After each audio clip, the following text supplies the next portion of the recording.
My name's Laura Chalupka. I'm 48 years old and I've lived all my life in Berkeley Springs, West Virginia. I'm a career banker. Currently, I work for the SBA through my bank.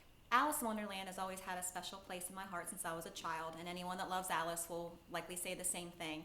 But as I was approaching middle age, I have other tattoos that aren't visible, but I went in to get a very tiny little teacup on one wrist and a very tiny little Alice on the other.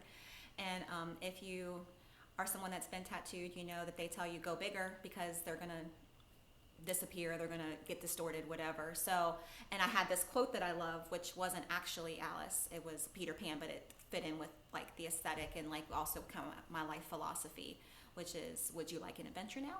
Or shall we have our tea first? Just kind of that whimsical, but with the grounding of, let's also think about things that are necessary. So, and then, I started, my first tattoos on my arms were these.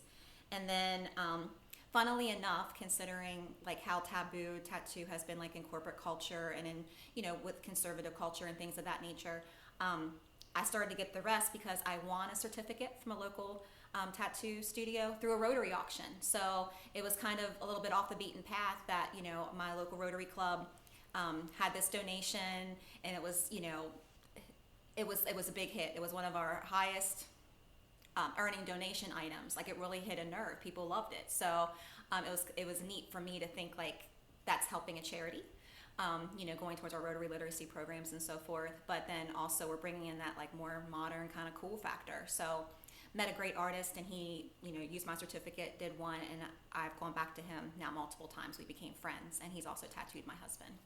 So Alice to me is in the whole Wonderland kind of vibe. It's not forgetting your fun, not forgetting the girl who you are.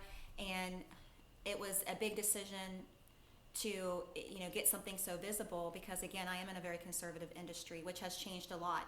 Of all the things that COVID did, I think one of the things that it did that maybe was to the positive was it kind of loosened up our necktie a little bit as a culture.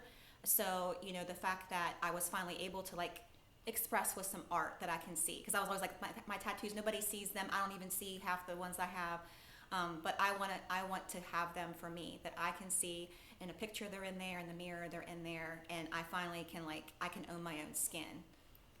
Well, I think the most important thing that I want people to know is stop judging a book by its cover. Stop judging a book by societal standards that are outdated. People do have like a certain vision in their head. I often would wear a cardigan to work. We don't have to. Again, I'm very lucky, the company that I work for, but if I would have a cardigan at a meeting and then take it off, like people would go, oh, I wouldn't have thought you would be tattooed, which opens a conversation. Well, why would you think that? What does it mean to you, someone's tattooed? I read a quote recently, which was kind of fitting for this, made me laugh because of this was coming up, this exhibition and so forth. And it said, well, you don't see a lot of tattooed people at art museums.